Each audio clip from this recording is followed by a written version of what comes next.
I try to think of the positive things and block off the negative.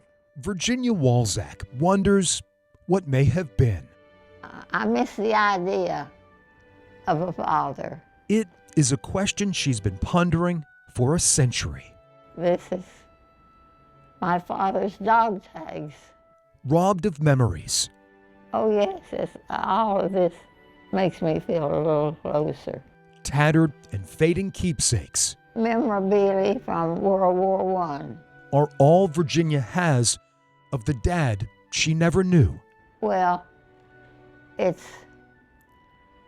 you sort of feel like they're sacred. In 1918, William Jasper Tye served in the United States Marine Corps. We know he's in the picture, but I couldn't tell you which one. The private returns from France, a broken man.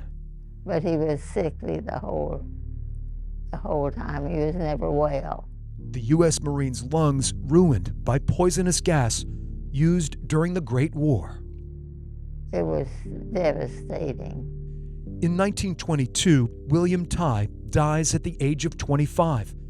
His young daughter, just 6 months old. No, I don't remember any. Virginia and Mom Hazel are left on their own. She wasn't emotionally prepared for such a devastating thing, but she had a healthy attitude and she carried on and started a new life with taking care of me. Despite her loss, a father's legacy in the Marines The eagle, globe, and anchor, looms large. emblem of the Marine Corps. Following graduation at Union College, the Kentucky native makes a bold decision in January of 1945. Actually walked into the recruiting office, and just on a whim walked in there and signed up. The military needs to fill the ranks during World War II. The women had to sign up for the duration. For Virginia, there is only one branch that matters. I thought a little bit of it. I knew that if I did join anything, it would be the Marine Corps, for sure. The resident at the Culpeper Senior Living Center was one of only about 19,000 women who served in the Marine Corps. I did. I felt like I was in my little corner doing my little bit. These waves realize that this war will not be won by men alone. Allowing women to join the military freed men to fight. And doing it just as well as a man. Women serve as mechanics, truck drivers, pilots, and instructors. You become a dedicated Marine right away. There was no question about it. The Corps tests Virginia's physical limits. All the marching and all that, sometimes you felt like your legs were going to fall off because you overmarched. Sergeant Tye teaches journalism to Marines fighting overseas through a correspondence class at the Marine Corps Institute. It was helping them get the credits they needed to finish high school. And it also was a kind of a morale booster in that they can feel like there is another life out there. When assignments do not return, Virginia's heart fills with dread.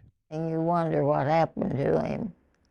Sometimes they just decided to quit taking the course, but other times I'm sure it was more disastrous than that. But that became a little hard on the nerves at times. American woman power is a reserve that can win this war.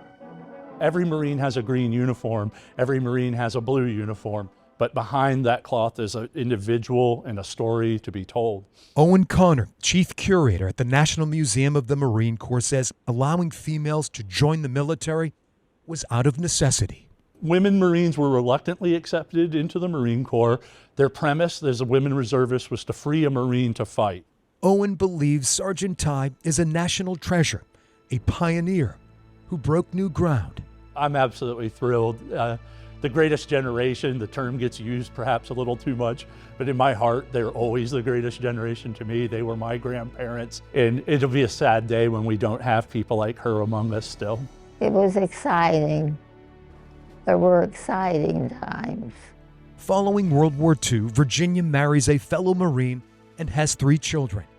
Yeah, right off the bat, I was satisfied with what I did, and I put my whole self into it. She earns her master's in education and pursues a teaching career. Looked like I was contemplating what I should write. In November, the veteran turns 102 years old. Can't believe that I'm still alive, yes. I've made it over the hump. But in some respects, this senior will always be that little girl wondering what may have been. Very special. Virginia Walczak served during a time of war while breaking glass ceilings along the way. I felt like there was pride connected to it, and I wanted to live up to their standards. This veteran remains a Marine to the core. That's me, little old me. All while marching in her father's footsteps. Oh yes, there's no question about it. He would have been proud, yeah. For I Have a Story. Well, like they say, once a Marine, always a Marine. I'm Greg McQuaid, Semper Fi. CBS 6 News.